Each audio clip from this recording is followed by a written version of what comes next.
What is up, everyone? Please take a second to hit that like button. The more likes that we get in a short period of time, the more people the algorithm will bring into the chat to come hang out with us and see what's going on. So please hit that like button. How are all of you hooligans? What's up, MLB? Yeah, they're late. 4 minutes late so far. Nothing new. Oh, here we go. Hope you guys are ready for some lying and crying with Genball Psaki. And then I think either 4:30, 5 o'clock today, we have Old Man Walter speaking. We'll be covering that as well.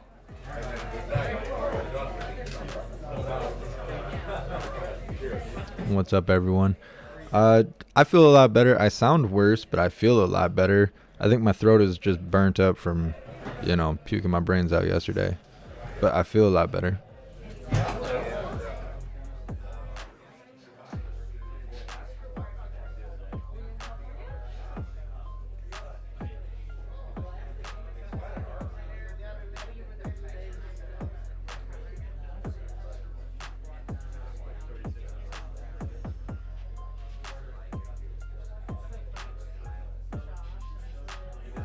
What's up, everyone on Twitch?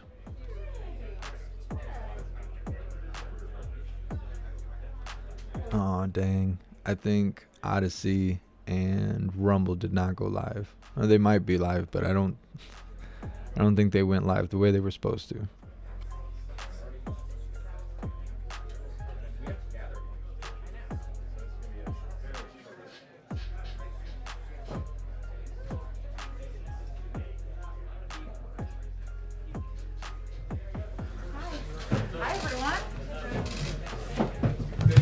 Good afternoon. All right. I promise we will keep you all on time who's going to the president's event. A couple of items for all of you this afternoon. Today, the president is meeting with business leaders and CEOs that have instituted vaccine requirements or are working to implement the new requirements. These leaders represent a diverse range of sectors from businesses large and small, including university systems, tourism, retail, tech, and healthcare. The president will highlight their leadership, putting into place strong COVID-19 requirements that help keep workers safe and that are already showing results with an increase in vaccinations. To provide a few examples, when Tyson Foods announced its requirement, only 45% of its workforce had gotten a shot. In less than a month, it increased to 72%. After United Airlines announced its vaccine requirement, the vaccine rate for employees went from 59% to 79% in less than a month. And in Washington State, the weekly vaccination rate jumped 34% after the governor announced requirements for state workers. This event will underscore these requirements will help sustain our economic recovery and level the playing field for businesses across the country. Also wanted to note that during this critical period of negotiations on the Build Back Better agenda, the Vice President will make her first trip to the Treasury Department since taking office to hold an event with Treasury Secretary Janet Yellen and make the case for the Biden-Harris administration's proposed investments in childcare that will benefit women, children, and working families. They will announce the release of a major new Treasury Department report on the economics of childcare, and the report confirms childcare remains too expensive and out of reach, and that our childcare industry is in need of significant public investment to bring down the cost for working families. Last piece I wanted to note is today the families of more than 60 million children, nearly 90% of American kids, will receive the third monthly payment of the child tax credit. This is one of the most significant tax cuts for working families in history and is already helping Americans meet the cost of raising children, using this additional money to help pay for groceries, back to school clothes, braces, and so many other expenses. Most of the families will again see child CTC in their bank account today with a payment of $250 to $300 for each child. Studies have shown that it will boost consumer spending, jobs, and has already led to a major fall in hunger and child poverty. 97% of the children receiving this tax relief are in working families, and we've already seen reports of strong support for the tax cuts for families across the board, including from independents and 41% of those who identify as Republicans. And we're working, of course, to get it extended for even longer. Jonathan, why don't you kick us off? Thanks, Jen. A new book reports that near the end of the Trump presidency, Chairman Milley had two conversations with his Chinese counterpart promising the countries would not go to war and that he would give an early warning if something were to happen. In a statement just minutes ago, Chairman Milley did not dispute this account. On this, does the president feel that these calls were appropriate? Does he have confidence in the chairman? And some Republican senators have called for Chairman Milley to be dismissed. Is he going to keep his job? Well, I saw the statement, of course, that the Department of Defense, or I should say the Joint Chiefs spokesperson, just released minutes ago. I'm not going to add more or speak to anonymous, unconfirmed reports about conversations with limited context from here. But what I can assure you all of is that the president knows General Milley. He has been chairman of the Joint Chiefs for almost 8 months of his presidency. They've worked side by side through a range of international events. And the president has complete confidence in his leadership, his patriotism, and his fidelity to our Constitution. Since you gave me the opportunity, I just wanted to add, I think it's important to consider some of the context, key context of this period in time in history that we're discussing and is outlined or covered in portions of this book. The outgoing president of the United States during this period of time fomented unrest, leading to an insurrection and an attack on our nation's capital on January 6th, which you all have covered extensively, of course. One of the darkest days in our nation's history. Beyond reports in this book, there's been widespread reporting and commentary from members of his own cabinet, the former president's cabinet, I should say, including high-ranking national security officials, questioning the former president's stability, his behavior, and his suitability to oversee the national security of the United States. So those are important questions that need to be discussed as well. I want to follow up to this. Does the president believe that General Milley should testify before Congress about his actions during that time? Look, I think the president has been clear with his administration and members of his cabinet and national security team that we will continue to work with Congress and cooperate with them as appropriate in meeting their needs. We've done that from the beginning of the administration. I would defer to the Department of Defense and the Joint Chiefs for further decisions. I'll hand off. If you could just give a comment on what seems to be the escalation of tensions between North and South Korea. Sure.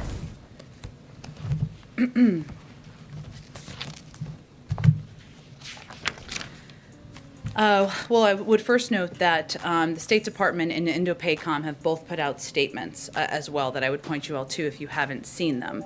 I would note that in Indo-PACOM's statement, they said they, of course, are aware of the missile launch, as are we. They've also stated that they have assessed that this event does not pose an immediate threat to U.S. personnel or territory or to our allies. The missile launch highlights the destabilizing impact of the DPRK's illicit weapons program. So I would point you to those, note those. I don't think we have additional commentary from here at this point. Go ahead. Thanks, Jen. Following up on Jonathan's questions here, does the president have any concerns that General Milley perhaps worked outside of the chain of command at all in this? Again, I think why it was important for me to convey what I did is that the president has worked side by side with Chairman Milley for almost 8 months as the chairman of the Joint Chiefs. His experience with him has been that he is a patriot. He is somebody who has fidelity to the Constitution, and he has confidence in his leadership and the role he has played in his experience with him. I can't speak to anonymous, unconfirmed reports about prior conversations during the last administration. Last one on this. Former President Trump called these actions insubordinate and treasonous. Do you want us to respond directly to that? And then I have one more off topic. I don't think I have any further response to the former president, other than to reiterate the context of this moment in time, what everybody's talking about here and what we're reporting on. Just quickly on COVID, Dr. Fauci has publicly said that he would support a vaccine mandate for air travel. Is that something the White House is actively considering? Well, I know that Jeff Zients spoke to this just a little while ago, or I should say earlier this morning. And what he conveyed is that, of course, as I stated, I should say back in August, we have been discussing and looking at ways to provide consistency, to provide clarity, and steps that will ensure air travel, international air travel, I think you're asking about here, but ensure it's done in an equitable way. And the current rules have been quite confusing, or the rules that have been in place for some time, but that's not an indication of a new policy that's forthcoming. Go ahead. What are the lessons that the White House draws from the outcome of the California recall Travel, election in terms not an of mandates and vaccines and masking? Sure. Well, obviously we would note, since you gave me the opportunity, and I'll say there's a statement coming from the president shortly. He has not yet spoken with Governor Newsom, but I expect he will either later today or sometime soon, just in case that was another question.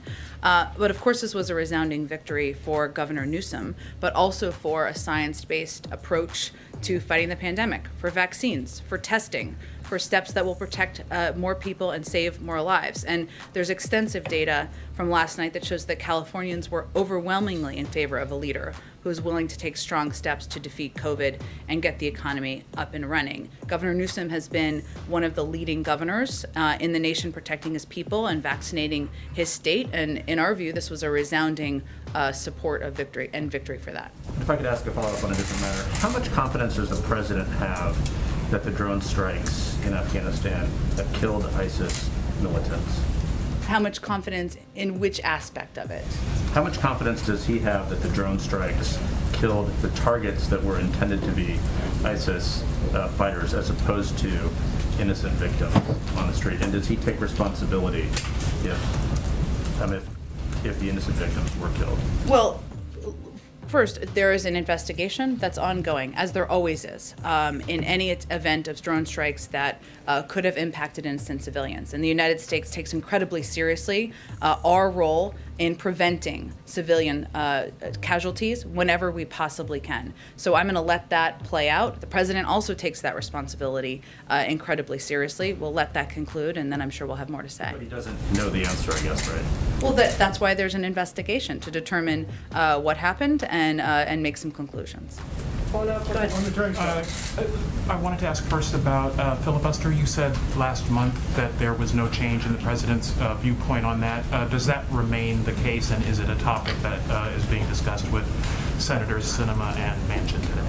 The Senator Sinema and Manchin are here to discuss the Build Back Better agenda and the path forward. And I know one of the meetings was happening. One of them is happening later this afternoon. The president certainly believes there'll be ongoing discussions. Not that there's necessarily going to be a conclusion out of those today, but that was the primary focus and purpose of these meetings. And is there a change as far as the president's opinion on the filibuster?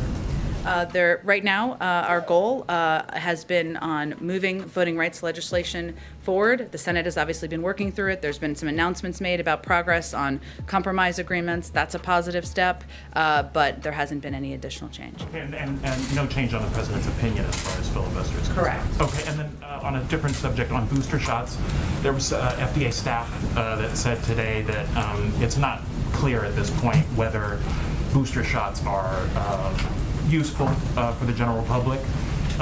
You have a plan to start giving those out on September 20th. Is that date still on? And do you need to wait more in order to get more of a scientific consensus behind that policy? Well, first I would say on August 18th, so almost a month ago, after weeks of discussion, 8 of the Department of Health and Human Services top doctors released a statement saying they had determined boosters would be needed and that we have a plan to begin a booster program starting the week of September 20th, subject to an independent evaluation from the FDA and ACIP. That continues to be the case. Right now, what we're looking at is that today the FDA provided more data that will be analyzed through independent and rigorous scientific process. A formal meeting is also happening of the Vaccines and Related Biological Products Advisory Committee that will take place on Friday. And next week, the ACIP is planning to meet, and based on their recommendation, we're prepared to operationalize. So those are the steps that will be occurring. Nothing has changed as it relates to the 8 top doctors who put out that statement almost a month ago. There was always going to be a process. That process is proceeding. So even if there's no consensus, you will be moving forward with the booster shot? No, program? it is subject to an independent evaluation from FDA and ACIP. That was what we said in August. That is what continues to be the case today. So that process is playing out now. Larry Nassar. Go ahead. Thank you, Jen. Just to put a finer point on it, because you brought up the context a couple of times, does President Biden believe that General Milley may have been acting in the national interest by circumventing a former president who he feared was acting erratically? Well, it's the obligation of every chairman of the Joint Chiefs to follow constitutional orders to prevent unlawful military action. That's what the president believes.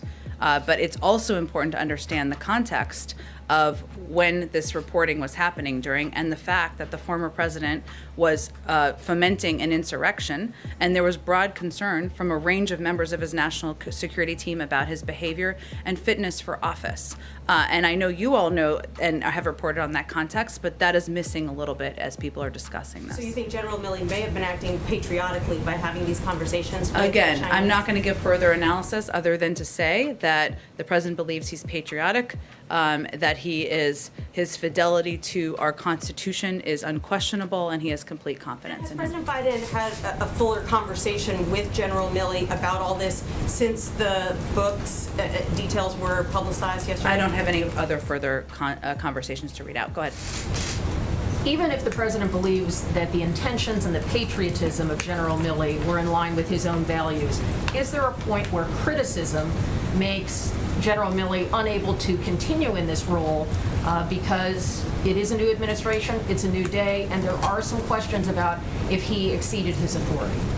Well, again, the president has complete confidence in his leadership, his patriotism, and his fidelity to our Constitution. I can't speak to the former president's experience with him or the former president's views of him, but this current president, who follows the Constitution, who's not fomenting an insurrection, who follows the rule of law, has complete confidence in Chairman Milley and him continuing to serve in his role. And even as Republicans may criticize it and have questions about his suitability to continue, would that be a factor that President Biden would consider, separate from his judgment about how he conducted himself before? I don't think the president is looking for the guidance of members of Congress who stood by while the president of the United States and the leader of their party fomented an insurrection, and many of them were silent. Go ahead. Jen, thank you. The Larry Nassar situation and the testimony with Congress, Simone Biles delivered powerful testimony saying enough is enough, and I didn't hear you address it at the top. So if you could say and elaborate, what is the president's position on the Larry Nassar situation, and does he have a reaction to what Simone Biles said to Congress today? Well, I would say her testimony was incredibly powerful. Allie Reisman's was incredibly powerful. All of these women who were brave and courageous and came forward and spoke about the abuse of a monstrous human being that they lived through as gymnasts, as some of the nation's top athletes. That's courageous, that's brave. They're playing a role in preventing this from ever happening again. I would note that also discussed was, of course, the DOJ's Inspector General report, and the testimony we heard today was also about that. And the Department of Justice has said that the FBI is promptly taking the steps outlined in the report to ensure that this can never happen again, which certainly the president supports that. And then a follow-up, one more for boosters. I asked the president on the South Lawn yesterday if he would be willing to take that booster dose. You said at the podium that he would after, some time after the recommendations, but he didn't elaborate. Is the president going to take the booster dose? Yes, once it's approved through the process that I just outlined. Go ahead. Thanks, Jen. I know you've spoken about Milley quite a bit, but what is the president's response to this criticism that the chairman of the Joint Chiefs exceeded his authority, usurped civilian authority, and does there exist any fear that that could happen to any administration, including this administration? Well, again, this is why I provided the context, right? Because what we're talking about here, one, let me just restate again, that there are a range of reports in this book, anonymous, unconfirmed. I realize that the Department of Defense, or I should say the Joint Staff spokesperson, put out a statement. If you look at that statement, that is really about what the normal channels of communication are, which are important to understand as well. Broadly speaking, beyond this book, the chairman of the Joint Chiefs, any chairman of the Joint Chiefs, has channels to communicate with China and Russia.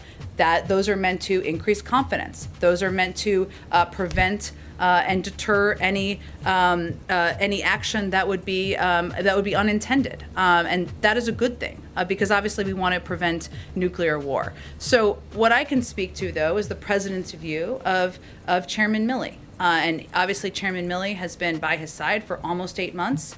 The president's experience with him is that he is a man of honor. He is a man who's the president's confident in his leadership, his patriotism, his fidelity to the Constitution. I can't speak to, and I'm not going to speak to, anonymous, unconfirmed, out of context reports from the last administration. On the Blinken hearings, I know the Secretary of Defense was invited to the hearings yesterday on the Hill, but did not appear, and Democrats are considering exercising subpoena power or hinting at that. Would the President support Secretary Austin appearing before Congress? Would he encourage it? He is appearing before Congress at the end of the month, and he's already agreed to that. And then on COVID boosters, there's been so much reporting about the FDA and the CDC in this battle, reports of this battle between moving forward with this timeline and getting the regulators and the scientists to sign off on it. What is the President's response to criticism that politics might have played a role in the September 20th timeline? Well, first, it was a statement that was put out by 8 of the nation's top doctors and public health officials. It wasn't a statement put out by the White House. And it was done in response to data that was made available about the waning effectiveness of vaccines. And it was their responsibility, or they felt it was their responsibility at the time, to make their recommendations publicly available. It is still a process that needs to be seen through. And that process is underway, I should say, right now. And we, of course, respect that process, and we'll wait for that process to conclude. Go ahead. Go ahead. Thank you. Just to follow up on these questions about General Milley. Yeah. How much agency does the president believe that those in the chain of command should have when it comes to assessing whether an order is constitutional? What if someone who's serving this president feels that there's an order or a policy that he views as contravening the Constitution?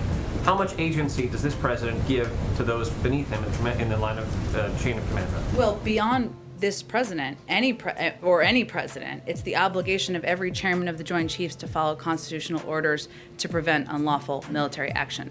This president has no intention of fomenting unrest or an insurrection. He has no intention of obviously moving forward or recommending unlawful military action.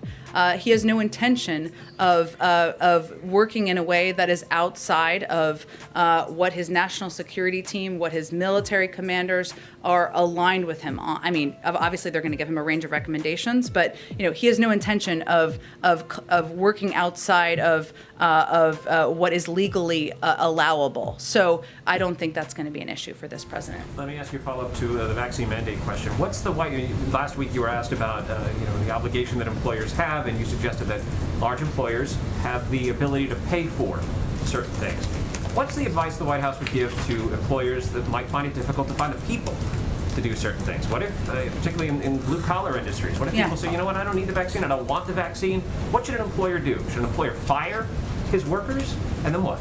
Well, there's a process of, OSHA is going through the process of determining the regulations and requirements here to give businesses and employers all these clear guidelines, which are all good questions that are being asked, and hopefully we'll have more on that in the coming weeks. I would say that some of the industries and business leaders who will be here today represent a diversity of industries with a diversity of workforces. And what we've seen of the examples to date is that there's been an increase in vaccinations, that has actually been something that has been economically advantageous to a number of businesses and industries around the country. And so that's not, we're looking at the models of the past as models of what can happen in the future, but there are good questions about what these requirements will look like, and that's what OSHA's working on now.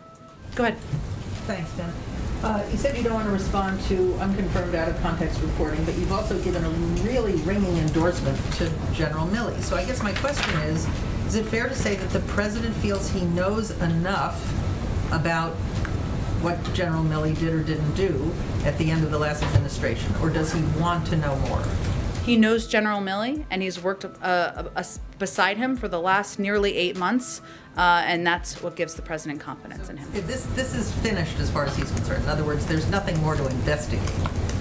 Well, we'll leave it to Congress and others to ask questions they want to ask, and obviously the Department of Defense, the Joint Chiefs, and others will speak to that. But I'm just speaking to where the president stands. Go ahead. Jen, Politico has a report that there could be an agreement coming with Australia and the UK. There's a line in there that could involve nuclear capability as well. Is there a situation in which the U.S. would ship bomb-grade fuel to a non-nuclear weapon state? I've seen the reports out there, and I know there's been a call this morning to give people a preview of what's coming later, and we're going to wait for any announcement to be made more officially later this evening. But just on the question of the situation, if the U.S. would, is there a situation where the U.S. would ship that bomb-grade fuel to Again, the parameters of this agreement and the announcements later today, we'll leave it to that announcement to be made. I know there was a briefing this morning as well. Is there any update on the measles outbreak that caused the suspension of flights of Afghan allies to the U.S.? Let me give you. I don't know how much you know. But I'll tell you what I know, and then we'll see. So to date, there have been 7 cases that we have confirmed, and the CDC has requested, of course, at least 7 additional days out of an abundance of caution to pause these flights. That remains the case now. We're still assessing and working with the national security team, public health officials, and others to determine what the next steps are here. Obviously, it's out of an abundance of caution, and again, these individuals are being housed separately in accordance with public health guidelines, but that's where we stand at this point in time. Just one more with the September 18th rally this weekend. I know Kareem was asked about this yesterday, but should people in Washington, D.C. expect to see any sort of military presence, National Guard presence, in the city? Could you give some details about just what to expect security-wise in Washington? We are obviously always watching and take steps in order to ensure the security of people who work in government. We work closely with Congress on that. We typically don't predict that or lay that out in advance, and so I'm not going to do that from here either. Go ahead. Thanks, Jen. With only a couple weeks ahead of the United Nations Climate Summit, obviously the administration is still negotiating a package right now that has climate at its core. Do you all feel any pressure right now to get this bill across the line before the summit when you would present to the world your ambitions on climate change? Well, the summit is not for 2 months, so we have a bit of time, and obviously we certainly expect that it will move forward in advance of that. And then do you all feel, I guess in your negotiations at the moment with Senators Manchin and Sinema, for instance, that certain climate provisions may be at stake in the current negotiations, or that you may have to downsize your ambitions there, specifically on climate? Well, I would say first the climate components of the package are incredibly important to the president, and there are some key components in the infrastructure framework, which include investments, of course, in rail, increasing public transit, ensuring that we have clean drinking water across the country, investment in electric vehicles. There are also key components in the reconciliation package, providing tax cuts for businesses and consumers who invest in clean energy technologies, sending a market signal that brings additional private investment off the sidelines and into modernizing our electric grid, mobilizing the next generation of conservation and resilience. All of these pieces together are vitally important to helping address the climate crisis and moving our agenda forward. The president has still taken additional steps, as he did just last month, where he announced steps to drive American leadership forward on clean cars and trucks, aiming to grow good-paying union jobs at home and aligning with automakers and the United Auto Workers to make half of all new vehicles sold by 2030, zero emissions. So there are steps we can take outside of these legislative pieces, but certainly moving these legislative pieces forward will be significant. The president has advocated for them. This is an ongoing negotiation, but he's made clear they're important to him. Go ahead. Oh, go ahead. Oh, go ahead, right in front of you. Yeah, go ahead. Thanks, Jen. You mentioned discussion of mandates for international travel. Does the president support vaccine mandates for domestic travel? We have not put in place vaccine mandates for domestic travel from the federal government. No, we have not. But does he support that? Is it under discussion? Has it been under discussion at any point? And if not, why not? Well, again, there's always a range of discussions about additional steps that can be taken by the federal government to protect us all from COVID, to reduce the spread. What we made the decision on or determination on last week is that putting in place these mandates and requirements on businesses would have the largest impact in helping reduce the spread of COVID, protect more people, and save more lives. So we're maintaining existing travel requirements at this point in time. We're obviously continuing to discuss a range of options, as we always would be. Go ahead. Go ahead, Francesca. Okay, can I follow up on that? Yes. Jeff Zients said today, though, we are considering vaccination requirements for foreign nationals traveling to the United States, that you're working now to be ready to replace the current restrictions with a new system for international travel, reading those words from him. So what is the time frame that you would imagine for that? Are we talking about weeks here? Are we talking about months before the holidays that are coming up?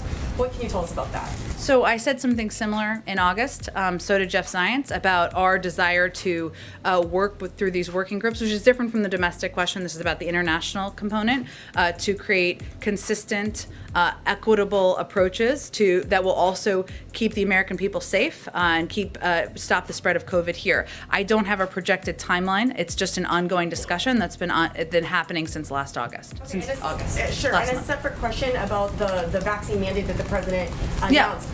Does the president intend for that to apply to employees of state and local governments? State and local governments will make decisions. Some of them have OSHA requirements and laws, and others don't. I mean, we are still recommending that states, where they can, mandate vaccines. Obviously, leaders will make decisions on their own, but it's really state to state on whether it's applicable under OSHA requirements. Go ahead. Thanks. On the Biden-Xi call, can you clarify for us if President Biden asked President Xi for a meeting and President Xi declined that? I think there's a little bit of confusion. Sure. Well, I know there's been some reporting out there about this. So let me just reiterate a couple of things. President Biden and President Xi had a broad strategic discussion. The question as what you're asking about related to a press report, the president and Jake Sullivan both said it's not true, that it was not an accurate portrayal of the call. As we said at the time, they had a discussion about how to continue the ongoing channel of communication, high-level channel of communication between the presidents. And that was certainly a part of the discussion. But in terms of what's next or what format or what that looks like, any reports that suggest there was a conclusion of that are inaccurate. So is it inaccurate that the request was made from the U.S. president to have a meeting, or is it inaccurate that the Chinese president declined? Because I think not true was not really giving us the full picture of what in the press reports is not accurate. What's accurate is there is an ongoing discussion with the Chinese leaders about what the next step should be about engagement on a leader-to-leader level. But I don't have anything more to preview for you at this point in time. One other issue that I know is a big priority of yours on the supply chain crunch, specifically semiconductors. Where in your priority list is getting that broader China competition bill through the Congress, and how much, can you give us a little bit of context of how much your team is working on that still, how to get it done, when to get it done? Well, there's clearly a lot happening in our legislative agenda right now, but you're absolutely right that moving this forward is a priority. It's part of the discussion that senior members of the White House have with leaders in Congress as we're talking about what we want to get done in the coming months. I'm not going to give a rank order. Obviously, there's a number of pieces we need to get done right now. Go ahead, Karen. Thanks, Jen. There was a new poll from Moment out today that found that 2 in 10 Americans don't think the country will ever go back to normal after COVID-19. What's the White House message to Americans who are so pessimistic right now? Our message is we understand your frustration. This has been a long haul, and we have all been navigating through what has been a difficult time in this country for people across the country, whether it's because you have kids who are not yet vaccinated, whether because you're not able to go to sporting events or go to concerts or go out like you used to, or it's all difficult. So first we would acknowledge that. But I would say the second piece is that the president made clear last week he's going to use every lever possible from the federal government to reduce the spread of COVID, to protect more people, to save more lives. That is what we will hope lead to us going back to a version of normal. The White House announced the president will be going up to the UN General Assembly next week. Can you give us a sense right now of what that day will look like? Is he going to be holding bilateral meetings, and who might he be meeting with on the sidelines? Sure. I don't have anything quite yet. Hopefully I'll have by tomorrow. Obviously he'll be giving remarks while he's there. He will have some bilateral meetings. Hopefully we'll have more on that in the next 24 or 4 hours or so. Go ahead, Patsy. Thanks, Jen. So on President Biden's call to world leaders to recommit against the pandemic, and the call to fully vaccinate the world, 70% of the world population by next September. Many experts that we've spoken to say that this goal will be unlikely to be achieved unless there is a vaccine patent waiver at the WTO. The U.S. has supported this since May, and it's been months, and it doesn't seem like Ambassador Catherine Tai has been able to move the needle a little bit. So is the U.S. serious, and would that be part of the president's call in recommitting to the fight against the pandemic globally? Well, first, I know there's been a range of reports about an email invitation that was sent out. That was not an announcement or a determination of any goals we're setting. There's still a discussion about that. But I would say that we always said from the beginning the TRIPS waiver process would be a long one. It is. I know we're in September, but we always knew that it would be a lengthy process. But that's never been the only basket that we're focused on. We've also been focused on increasing supply or vaccine supply to the world, where we provide more vaccines to the world than any other country in the world combined. We've also been working with countries on manufacturing capacity and making sure they have the materials they need. So this is an across the board approach. It's not based on one particular component, but in terms of specific goals, I know there's been some reports about an invitation, but those are not yet representative of our view. On foreign policy, the Ukrainian president's office issued a statement that as part of the agreement reached during the Biden and Zelensky meeting, Ukraine may receive new air and missile defense systems, in particular the Iron Dome. Can you confirm? I'd have to check on that with our team. I know we announced we were providing additional assistance when we had that meeting, but in terms of the specifics, I'd have to check with our team. Go ahead. Just a quick follow-up on the timeline for the reconciliation bill. Do you expect that to be signed into law by the time Biden goes to Glasgow, or just move forward? Look, I'm not setting a deadline on this. All I'm conveying is we're 2 months away is what we're talking about with Glasgow. So obviously we hope to make progress in that period of time. And we're certainly making progress now, but I wouldn't tie it to what our meeting is there, our objectives, our ability to achieve what we want to do. And then just one more on some of the details of the plan. Does the White House believe the fresh taxes on cigarettes and vaping violate Biden's pledge not to tax any Americans that make less than $400,000 a year? No, we don't. But I'd also say that this is an idea put forward. There are a range of ideas put forward. This is the period of the process where that discussion is ongoing, and the president encouraged members of Congress to put things forward, things they'd like to see in the package, revenue raisers that they could see in the package. But no, we don't believe that violates our pledge. Why wouldn't that violate it? Well, again, I think our pledge, one, is related to Americans making less than $400,000 a year as their income and their taxable income. Also, I know you're going to ask me probably about our opposition to the vehicle mileage tax. Millions of Americans go to work and drive their cars and go to work, and that would impact millions and millions of Americans. Obviously, public health guidance advises against smoking, so that's not something that we think falls into the same category. But again, it's not an idea the president has proposed, and it's just one that's been proposed among many from members of Congress. Does the White House support that proposal? It's not one we proposed. There are negotiations. They're happening now. I'm not going to negotiate all of the components from here, but it wasn't one that the president proposed in his initial speech or announcement. But he has also encouraged members to come forward with a range of ideas. Go ahead. Thanks, Jen. Senators from both parties have called for an investigation into Facebook's internal research on the way young users are affected by Instagram. Would the White House back these efforts? Efforts by Congress to investigate? Facebook and their internal research on Instagram and how it affects young users. I did see some of the reporting. I haven't had a chance to really talk to our team about this. I would say that, the president does think, and he has said that there are serious issues around how much power internet platforms have amassed in our society, and certainly some of that reporting is an example of that. But in terms of next steps, I don't think I have a further comment at this point in time, but I will see if there's more we have to offer. Go ahead. Thank you, Jen. A question about Iran. Iran has now a new chief nuclear negotiator. It's widely seen as a sign that they're going to adopt a tougher stance. So does the president still believe that he can restart the talks with Iran about nuclear weapons? he continues to believe that a diplomatic path forward is the best path forward, and that going back to a period of time where we have visibility into Iran's nuclear capabilities, that we can work with our international partners to hold them accountable is the best step. But obviously that is up to the State Department to determine what's possible with diplomacy. I know we have to wrap here because I think you have to go gather, but why don't we do one last one? Jen, did the president watch any of the emotional testimony from the U.S. gymnast earlier today? I know you touched on his message. Did he tune into any of it? I know he's had a full schedule today, so I'm not sure he's had the opportunity to watch much of the testimony on television. We have mentioned it to him because obviously it impacted many of us as you're watching. I don't know how anyone couldn't have been impacted watching it, but I'm not sure if he'll have an opportunity later today. I know he's been following this closely, of course. Still have confidence in his FBI director, given many of these young women said they feel failed and betrayed by the FBI. One agent has been removed, but does the president believe that more should be removed from their jobs if they were involved? There's an IG investigation, which is an important process and one that should be followed, and the president certainly supports that. Obviously, the FBI director was also testifying today and spoke to his views of what went wrong here, so I'd point you to that.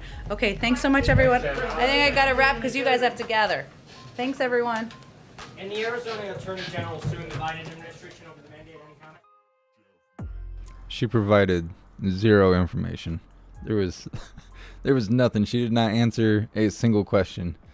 Hold on just a moment. Oh, actually, we're going to do the Pledge of Allegiance really quick.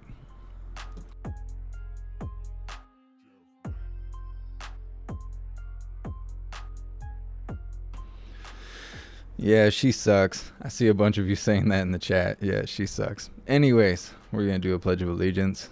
I hope you guys say it with me. I gotta do it all cross-armed because I got a lot of stuff about not covering my heart last time. I gotta hold a button down while I talk. Anyways, you guys ready? Actually, let's do this right. Alright, let's go. I pledge allegiance to the flag of the United States of America and to the republic for which it stands, one nation, under God, indivisible, with liberty and justice for all.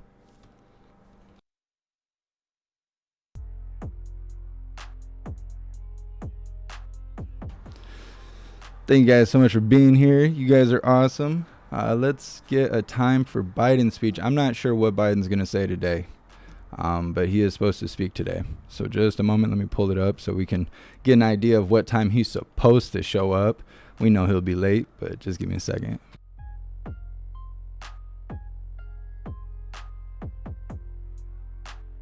$5 o'clock Eastern.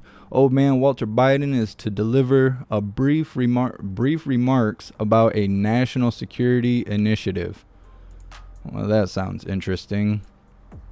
I'm sure he'll, talk about people who ain't got the jab, talk about people who still have Trump flags and stuff like that, the usual. But we will be covering that 5 o'clock Eastern time, so 3.5 hours from now. I just want to give a big shout out and big thanks for everyone for sending me well wishes and stuff. You guys are awesome. I do feel better. I don't sound better. I sound like I've been smoking cigarettes like nonstop for the last 7 years or something like that. But I feel better, and that's what matters. So I really appreciate all you guys. You guys are super awesome. Let me flip the screen really quick.